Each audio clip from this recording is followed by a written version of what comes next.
आज हम लोग अपना पहला क्वेश्चन शुरू करते हैं। और जो हम लोगों का पहला क्वेश्चन होगा वो रहेगा हमारे डिस्ट्रिक्ट ऑब्जर्वर संजय सरकार जी के से। तो अ, आप हमें बताइए कि अभी करेंट प्रोग्रेस कैसा चल रहा है राष्ट्रीय विकास केंद्र का। প্রথমে আমি বলবো যে রাষ্ট্রীয় বিকাশ কেন্দ্রটা কি আগে, যে আমরা যে উদ্যোগটা নিয়ে এগিয়ে যাচ্ছি রাষ্ট্র বিকাশ সম্বন্ধে একটু বলা আমাদের দরকার আছে। রাষ্ট্র বিকাশ কেন্দ্র হচ্ছে আমরা কিন্তু রাষ্ট্রকে বিকাশ করতে চাইছি, রাষ্ট্র উন্নয়নের দিকে আমাদের কিন্তু লক্ষ্য আছে।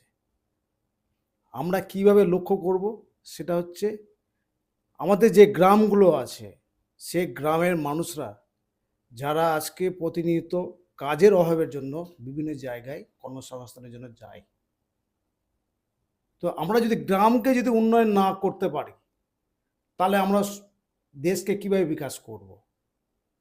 সেই জন্য বর্তমান যুগে ডিজিটাল শিক্ষার উপর কিন্তু দেশ ডেভেলপ করতে পারবে। এটা আমাদের প্রথমে অনুভব হলো যে যদি আমরা ডিজিটাল শিক্ষা প্রত্যেকটা গ্রামের মানুষকে যদি আমরা দিতে পারি তাহলে কি হবে, দেশ উন্নয়ন হবে।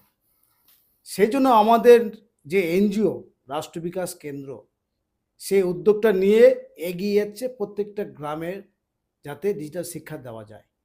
এবং আমাদের আগামী দিনের চিন্তা ভাবনা হচ্ছে যে এই ডিজিটাল শিক্ষাটাকে প্রত্যেকটা গ্রামের মানুষকে যেন শিক্ষিত করতে পারি এবং প্রশিক্ষণ দিতে পারি, সেই বিষয় নিয়ে কিন্তু আমরা এগিয়ে যাচ্ছি। আমরা গত 3 থেকে 4 মাস ধরে কাজ শুরু করেছি আমাদের এনজিও রাষ্ট্র বিকাশ কেন্দ্র। তাতে আমি যা দেখলাম, আমাদের গ্রামে যারা আমাদের এনজিও হয়ে কাজ করছেন তারা কিন্তু প্রত্যেকটা মানুষের কাছে গিয়েছে।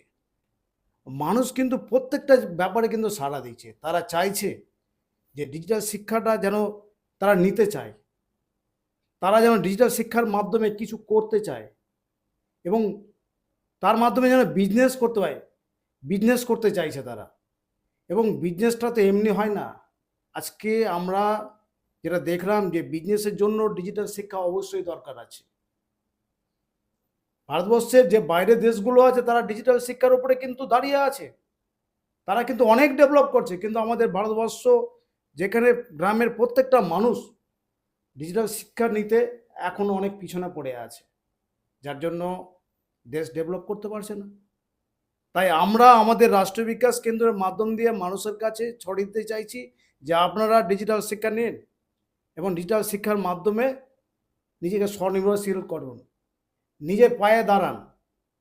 তাতে কী হবে, আগামী দিনে প্রত্যেকে যেন নিজের পায়ে দাঁড়াতে পারে সেই চিন্তাভাবনা নিয়ে কিন্তু আমরা এগিয়ে যাচ্ছি। আপনি যেটা বললেন যে কাজের ব্যাপার,